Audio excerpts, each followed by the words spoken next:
Mesdames et messieurs, chers membres de la coordination, chères femmes de l'Union sacrée, nation, chers invités, bonjour. C'est avec une immense joie que je prends la parole aujourd'hui à l'occasion de la sortie officielle de la Ligue des femmes de l'Union sacrée de la nation Benelux. Aujourd'hui est un moment où nous affirmons ensemble la place essentielle de la femme congolaise dans la construction, la protection et la promotion de la nation. Plusieurs intervenants prendront la parole durant cette journée. Avant de commencer l'ouverture officielle de cette sortie, nous allons commencer par l'hymne national.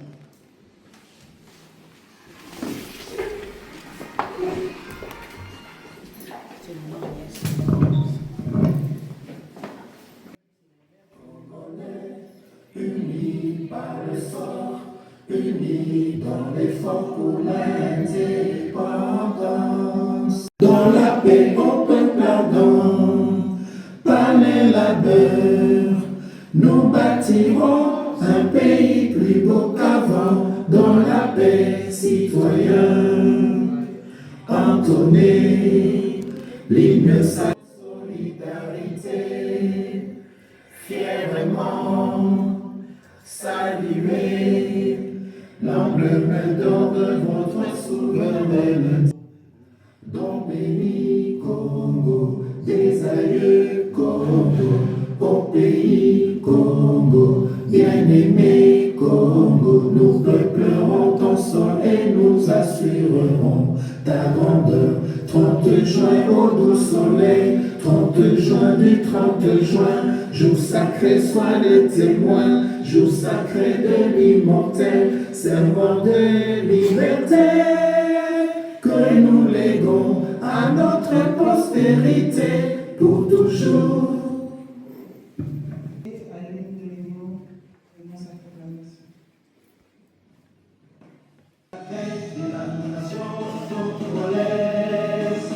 Artisans de l'avenir contemporain, pour un Congo fort, libre et prospère, unis, loin de toutes les misères, défendeurs de patrimoine précieux, les courants qui nous ont légué nos aïeux, pour hériter d'une histoire commune, sans la haine, sans division aucune, tous unis comme excellents, l'Issaga, Tosangana, Bomoko, Kimbali, Pedro Bonda, Kikambosi, tous unis et notre avenir l'union sacrée de la nation unissons.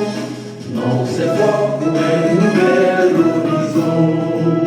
Au nom de toi, bannissons l'arbitraire, prospérité sur la misère et sur la guerre. Ensemble unis, nous sommes forts et invincibles. Tous réunis, plus rien n'est impossible. Tous unis comme excellents.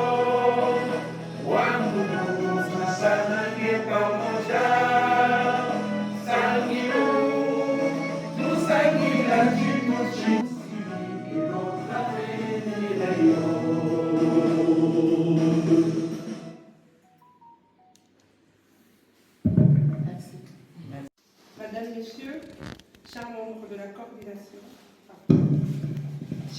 de la coordination, distingués invités, bonjour.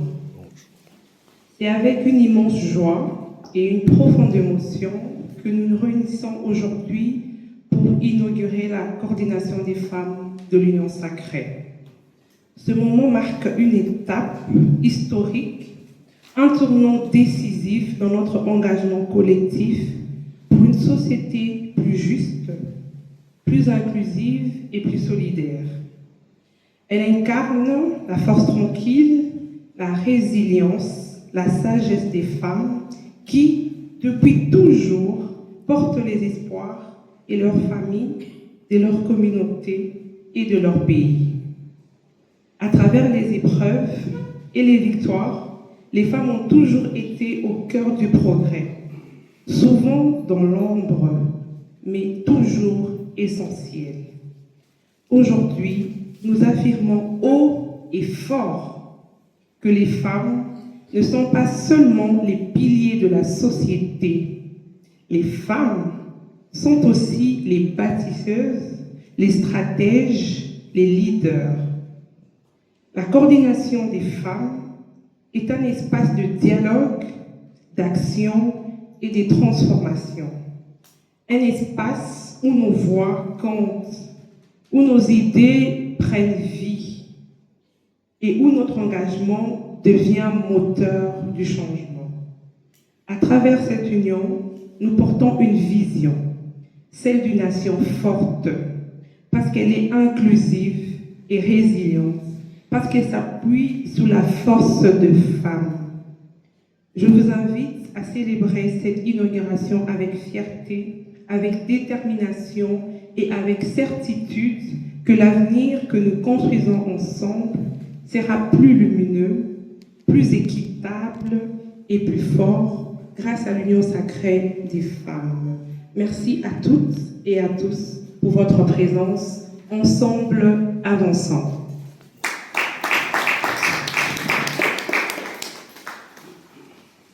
Merci. Et pour continuer, nous allons accueillir le secrétaire exécutif, le camarade Papi Raphaël Kiki.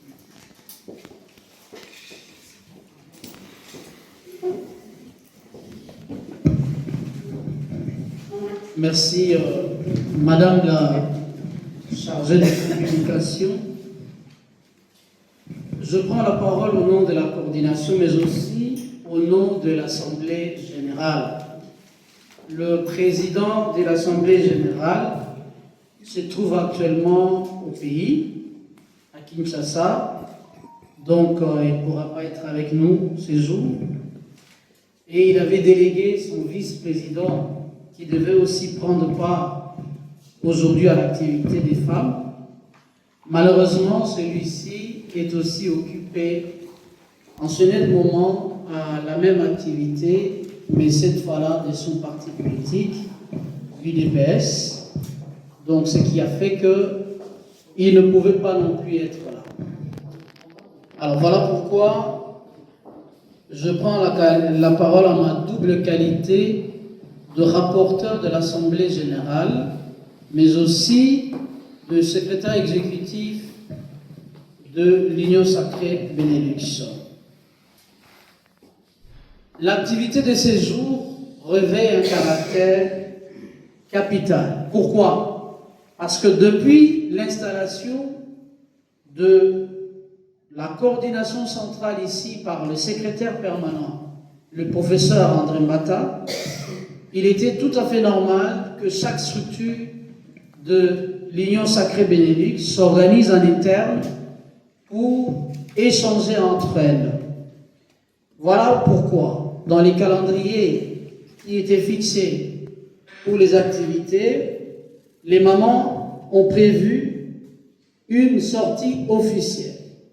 Pourquoi la sortie officielle? C'est d'abord de se connaître, de se dire que nous sommes, ou nous étions normalement nommés pour certaines, d'autres cooptés par l'Assemblée générale, et il était normal que nous puissions nous connaître. Alors, voilà pourquoi je viens ici encourager les mamans dans ce qu'ils font et leur dire, ou vous dire, que vous avez la lourde responsabilité de conduire toutes les femmes de l'Union sacrée au Benelux. Ce n'est pas seulement la Belgique. Vous avez les femmes de la Hollande. Là, je comprends la situation de la Hollande. Nous aurons à inaugurer la semaine prochaine, installer la semaine prochaine la sous-section de la Hollande, donc la sous-coordination de la Hollande. Et il y aura une sous-coordination des femmes de la Hollande ou des Pays-Bas qui travaillera avec vous. Donc, vous voyez que le champ est grand. Est grand plutôt. Alors, vous aurez aussi les femmes du Grand Duché de Luxembourg. L'installation se fera le samedi 20 décembre. Et avec toutes ces femmes de 3 pays, vous avez une lourde responsabilité de soutenir le chef de l'État, le président, son Excellence le président Félix Antoine Tshisekedi Tshilombo. C'est pourquoi je viens ici, au nom du secrétaire permanent, vous encourager et vous demander de continuer le travail que nous faisons. C'est vrai, certes, il y a plusieurs activités les samedis, généralement il y a des occupations, mais nous qui sommes là, ou vous qui êtes là, nous vous encourageons et ceux qui vont nous rejoindre par la suite. Alors aujourd'hui, nous allons présenter l'équipe de la coordination, mais je ne sais pas si ça se fera avant ou après. Maintenant, je vais devoir lire la décision qui a été signée par le secrétaire permanent le 4 octobre 2025 qui nommait les membres de la coordination des jeunes, plutôt des femmes. Décision numéro 002 Hussein secrétaire permanent portant la décision du secrétaire exécutif de la section Hussein Benelux portant désignation des personnes dont les noms suivent comme membres de la coordination des femmes de l'Union sacrée de la nation section Benelux. Madame Molisso Dafro, coordonnatrice. Comment que la police est très fort. Madame Dr Moudine Kabea Audrey, coordonnatrice adjointe.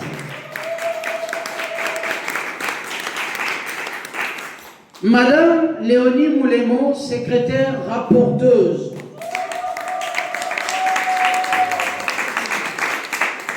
Madame Chantal Loukadimboulou, Chantal, secrétaire rapporteuse qui n'est pas là, qui est empêchée.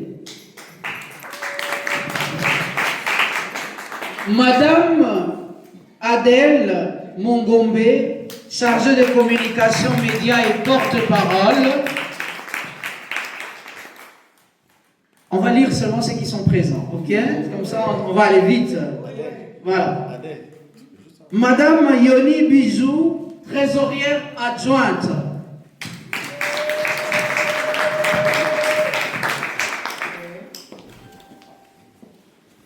Les restes ne sont pas venus toutes, hein. Je vois ici.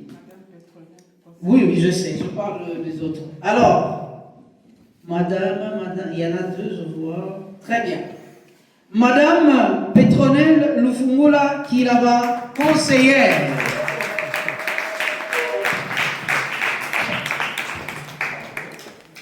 Voilà, ça c'est l'équipe de la coordination des femmes qui dirige l'Union sacrée de la nation Benelux, la plateforme du chef de l'État. Encouragez-leur ensemble, encore. Voilà, les moments ont été déjà entérinés par les secrétaires permanents lui-même. Il leur avait remis les écharpes. Moi, je ne peux pas faire le contraire. C'était juste pour vous présenter l'équipe qui est là. Merci beaucoup, cher maître.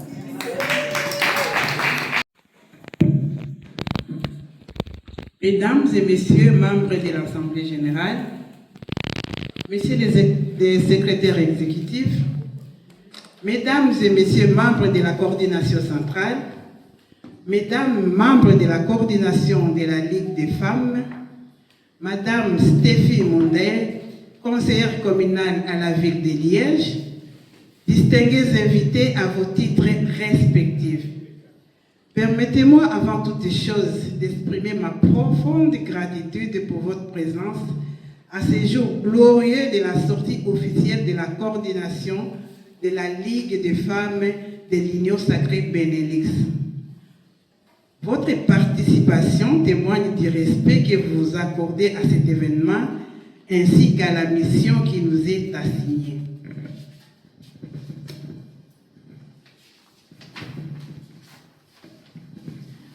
Avant toute chose, je vous demande de vous lever afin d'observer 1 minute de silence en mémoire de nos milliers de morts massacrés par l'armée rwandaise et son supplétif, les M23.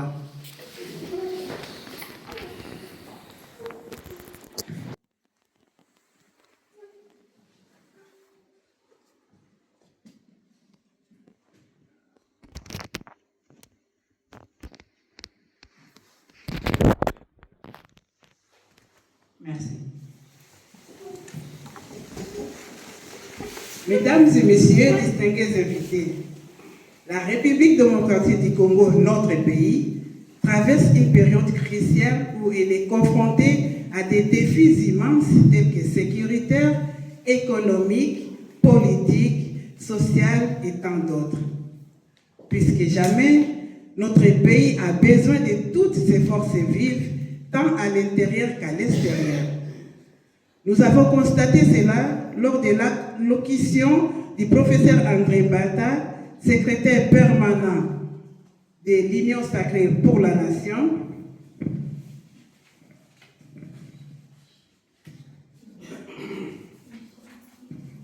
au moment de l'installation de la coordination centrale de l'Union sacrée Belgique.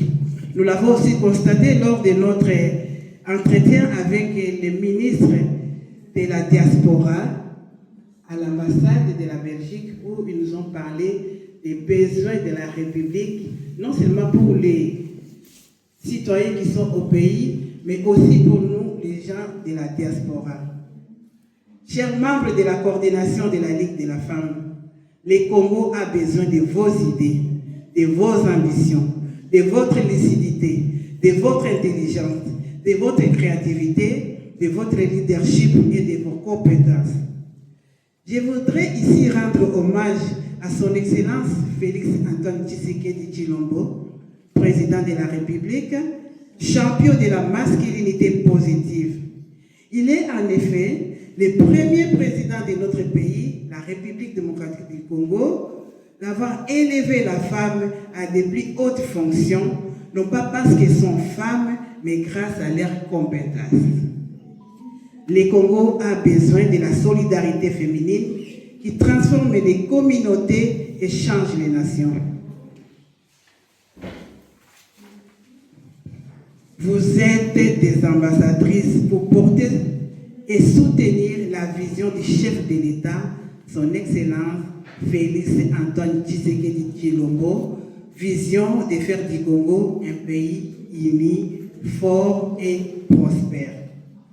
Pour terminer, chers camarades, chères femmes engagées, le Congo a besoin de vous, des femmes qui s'affirment, qui innovent, qui participent pleinement à la vie sociale, économique, politique et publique.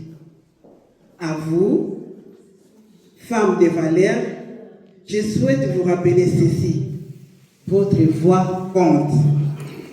Votre rôle est indispensable.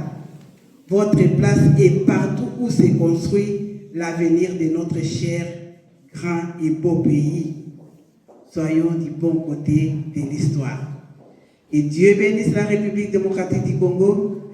Que Dieu bénisse le président de la République et chef de l'État, son Excellence, M. Félix Antoine Tshisekedi Tshilombo.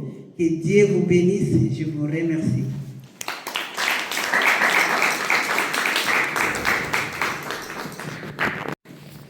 Bonjour à tous, c'est un honneur pour moi de me tenir devant vous aujourd'hui. Je tiens à remercier le groupe de la délégation de la coordination, dont maman Daphrose et maman Léonie, avec qui j'ai pu échanger.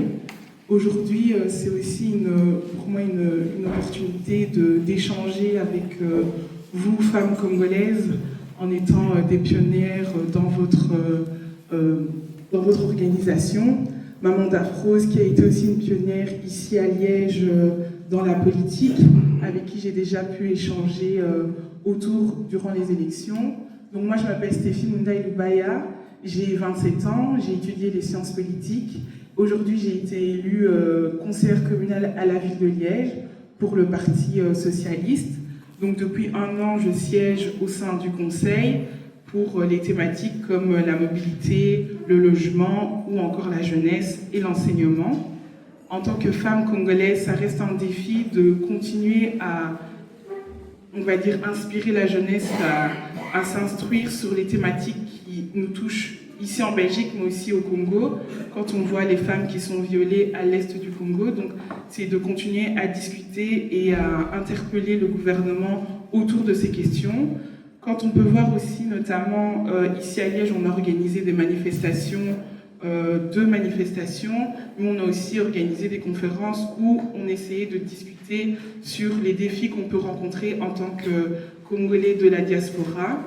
Et donc, tous ces travaux m'ont permis de me conduire aujourd'hui devant vous et à expliquer finalement l'importance de cette transmission entre les mamans, les jeunes mamans, vers la jeunesse. Cette transmission est vraiment très importante parce qu'on ne peut pas continuer à parler et à revendiquer des choses sans avoir les aînés qui sont avec nous pour nous transmettre vraiment le travail qui a déjà été établi et le travail qu'on doit continuer à faire. On le voit très bien avec notre députée fédérale, Maman Lydia Muchebele, qui travaille énormément justement tout un lobbying sur la question du génocide au Congo et de la question congolaise. Donc ce sont des personnes qu'on doit continuer à soutenir et ce genre d'événement aujourd'hui nous permet finalement de travailler sur ces questions-là. Donc c'était vraiment un honneur pour moi d'être aujourd'hui à vos côtés et je reste ouverte à toute question. Je vous remercie.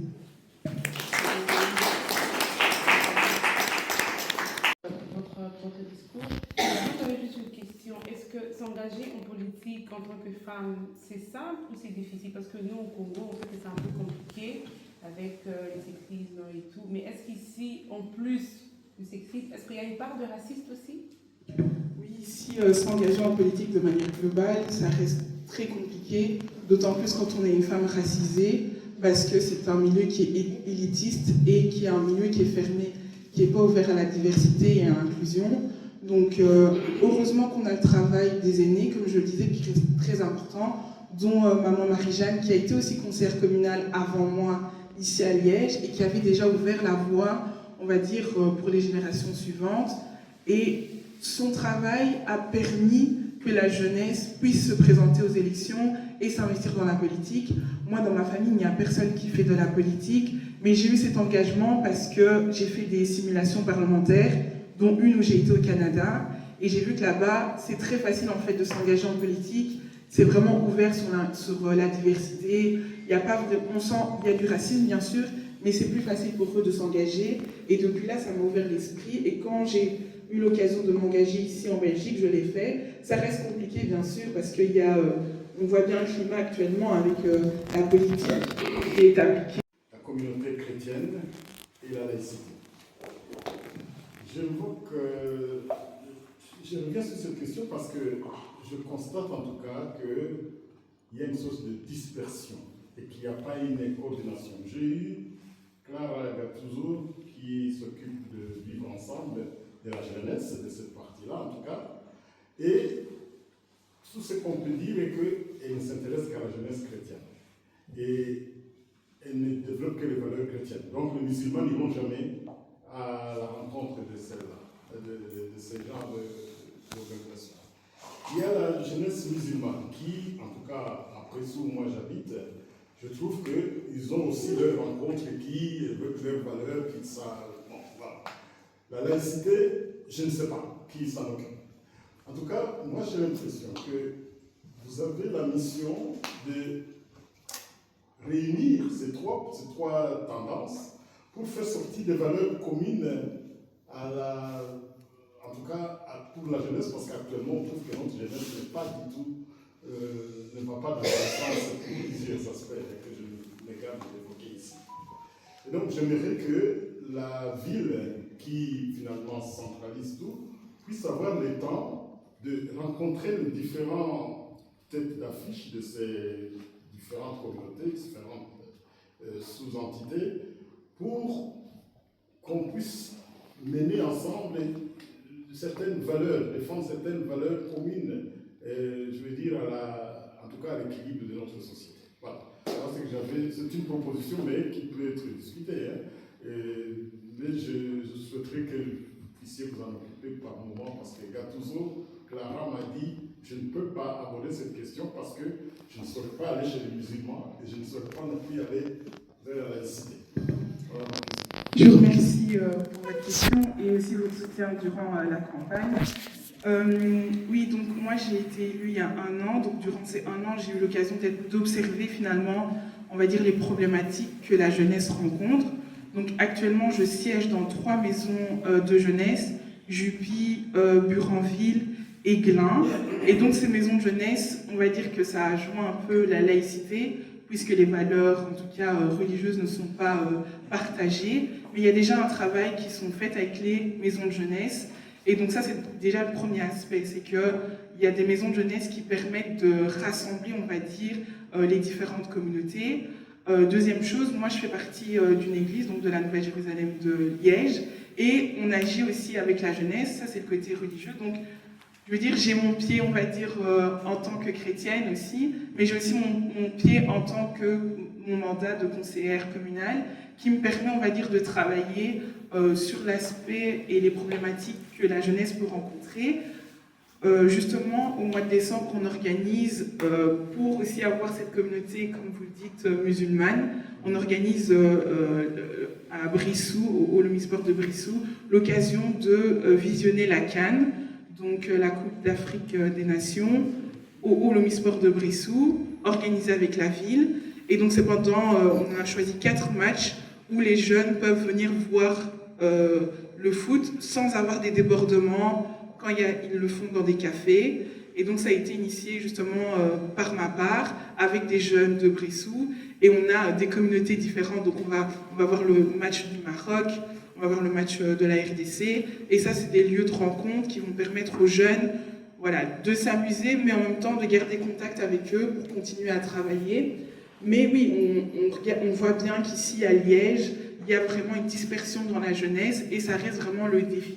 Le défi que je me suis mise aussi, c'est vraiment d'organiser des événements rassembleurs pour que les jeunes puissent se sentir concernés, écoutés et accompagnés, que ça soit de manière éthique ou de manière globale, on va dire, sans pour autant mettre en avant des caractéristiques religieuses. Mais c'est vraiment d'être aux côtés finalement de ces jeunes qui sont très souvent, on va dire, délaissés par ce qui se passe actuellement dans la société.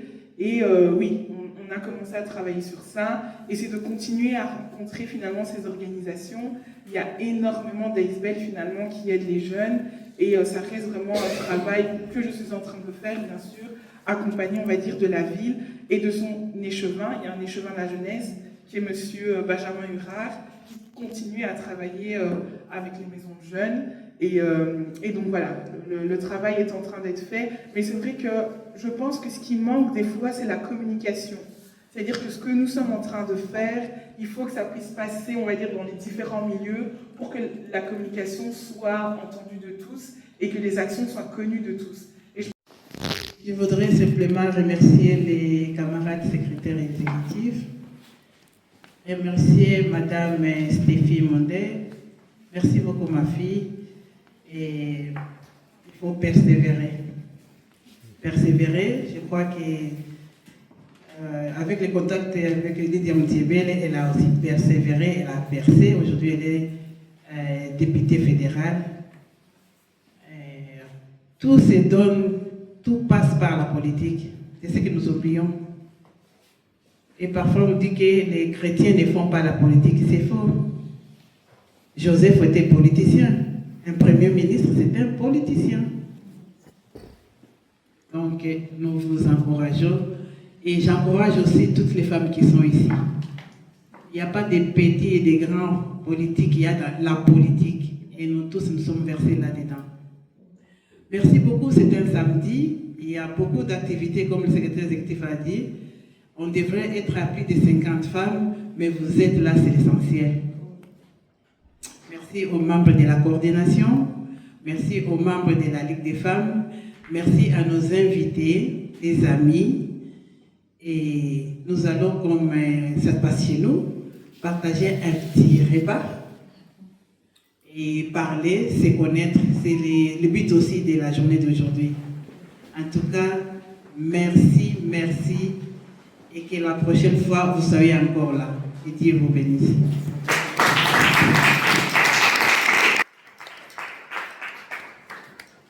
Enfin, quelque chose de pratique, nous allons vite remettre les tables et les chaises et de Léopoldé à Kagame, à Paul Kagame. J'espère, nous espérons que ça vous fera un peu de la lecture.